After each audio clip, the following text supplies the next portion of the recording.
जीवन हमें एक मौका देता है, इसलिए जब भी सही कॉलेज चुनने का समय आए तो सिर्फ मंगलायतन यूनिवर्सिटी आपके बेहतरीन भविष्य और सर्वांगीण विकास के।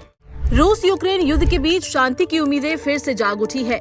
अमेरिकी राष्ट्रपति डोनाल्ड ट्रंप और भारतीय प्रधानमंत्री नरेंद्र मोदी समेत कई वैश्विक नेताओं के युद्ध विराम के प्रयास को लेकर रूस के राष्ट्रपति व्लादिमीर पुतिन ने आभार जताया है। गुरुवार को बेलारूस के राष्ट्रपति अलेक्जेंडर लुकाशेंको के साथ हुई एक संयुक्त प्रेस कॉन्फ्रेंस में पुतिन ने कहा, रूस शत्रुता समाप्त करने के प्रस्तावों से सहमत है, लेकिन इसके लिए दीर्घकालिक शांति की गारंटी मिलनी चाहिए। इसी बीच रूसी राष्ट्रपति व्लादिमीर पुतिन ने प्रधानमंत्री नरेंद्र मोदी, अमेरिकी राष्ट्रपति डोनाल्ड ट्रंप, ब्राजील के राष्ट्रपति लुइस इनासियो लूला दा सिल्वा सहित विश्व नेताओं को धन्यवाद दिया।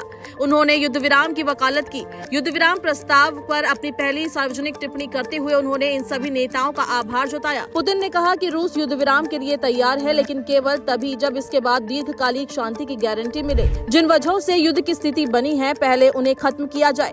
रूस को भरोसा चाहिए कि यूक्रेन या नाटो भविष्य में फिर से ऐसी स्थिति नहीं बनाएंगे। रूसी राष्ट्रपति ने आगे कहा, युद्ध विराम समझौते में कुछ बारीकियां हैं और उनके मन में इस बात को लेकर गंभीर प्रश्न है कि ये कैसे काम करेगा। मुझे लगता है कि हमें अपने अमेरिकी सहयोगियों से बात करनी चाहिए, शायद राष्ट्रपति ट्रंप से फोन पर बात करनी चाहिए और उनके साथ इस पर चर्चा करनी चाहिए। हाल ही में अमेरिका ने रूस से बिना किसी शर्त के युद्ध विराम पर सहमत होने का आह्वान किया था। ट्रंप ने पुतिन से मुलाकात की इच्छा जाहिर की थी।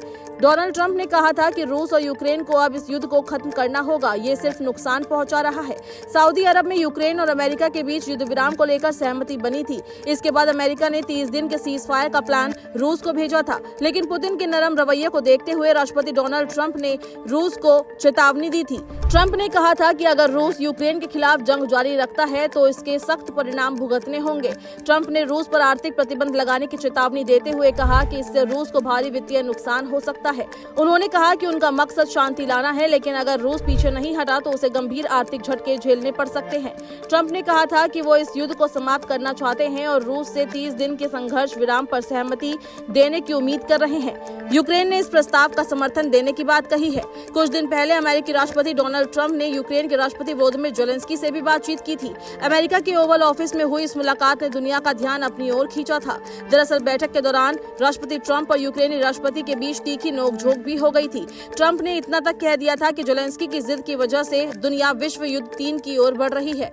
यूक्रेन को बिना किसी शर्त के युद्ध विराम समझौता कर लेना चाहिए। वहीं ज़ेलेंस्की का कहना था कि वो रूस को अपनी जमीन का 1 इंच का हिस्सा भी नहीं देंगे।